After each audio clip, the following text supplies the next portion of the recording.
Hi, Imperial families. This is Mrs. Wilhoit. Today I am reading chapters 13 through 16 for you of The Wild Robot. Starting in chapter 13, The Aftermath. Daybreak. The storm has passed, but the sounds of the water were everywhere.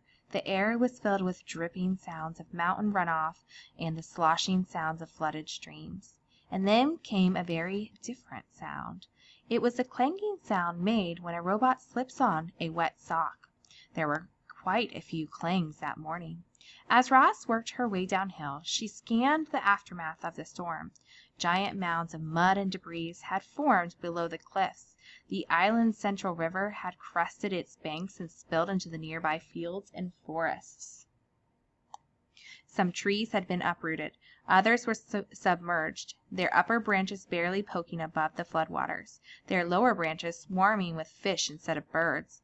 After such a storm, you might expect to see animal corpse scattering among all the devastation, but the animals seemed to have survived just fine. Somehow, they had known the storm was coming, and they had found shelter long before it rolled in. Lowland creatures who had sought refuge on higher ground were waiting patiently for the water to recede. Deer were wading through the flooded fields. Beavers were busily collecting a trove of fallen branches. Geese honked in the sky before splashing down into the water section of the forest. Clearly, the animals were experts at survival. Clearly, the robot was not. Roz was crusted with mud and grit, so she gave herself another good cleaning, but that only revealed her dents and scratches. They were really starting to add up. She hardly reassembled the perfect robot who appeared on the shore just a week earlier. The wilderness was taking a toll on poor Roz, so she felt something like relief when she spotted the quiet hole in the side of the mountain. It looked like a safe place for a robot. She stomped across the hillside and up to the cave, but never stopped to wonder what might be lurking within.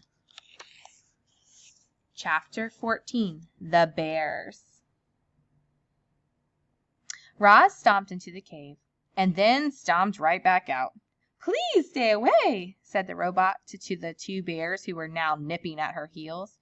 You see, when Roz stomped into the cave, she accidentally woke a brother and a sister bear from their morning nap, which is never a good idea.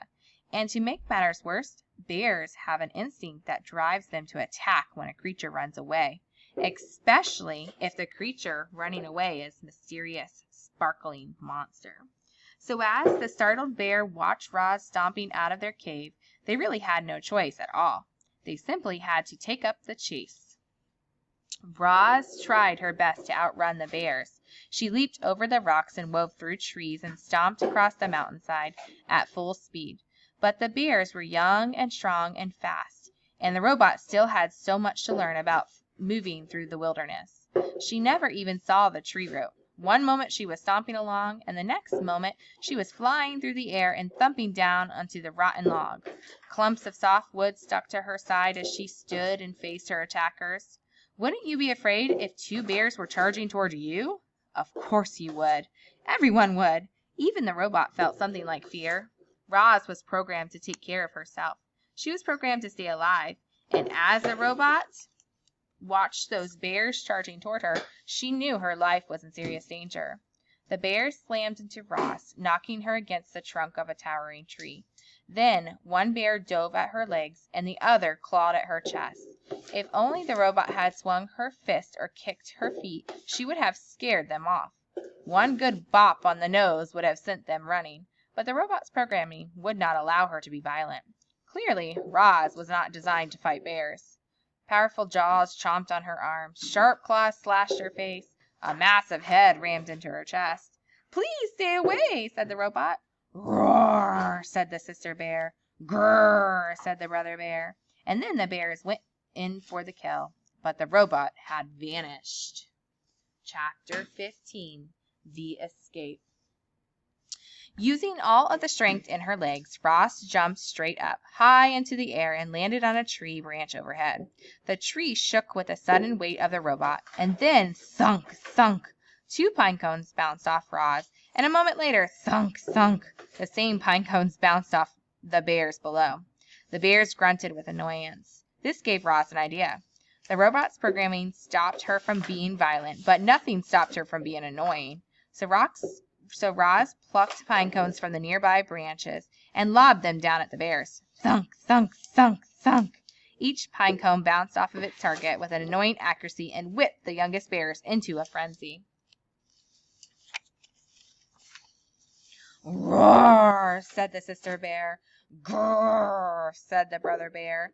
I do not understand you bears, said the robot. Roz was about to unload a whole armful of annoying pine cones when a distant roar echoed through the forest. Back at the cave, the mother bear was calling for these two, and she did not sound happy. The young bears looked at each other.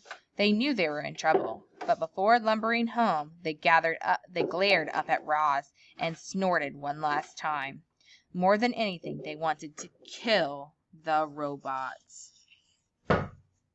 Chapter 16. The Pine Tree. Roz was in no hurry to leave the tree. She stayed on her branch long after the bears had gone, enjoying some peace and looking herself over. In addition to bite marks and claw marks, the robot was also covered in dirt, which, of course, meant it was time for another cleaning. She was making good progress when she felt something sticky on her arm. The problem with sitting in a pine tree is that, eventually, the tree's sticky resin will find you. It always does.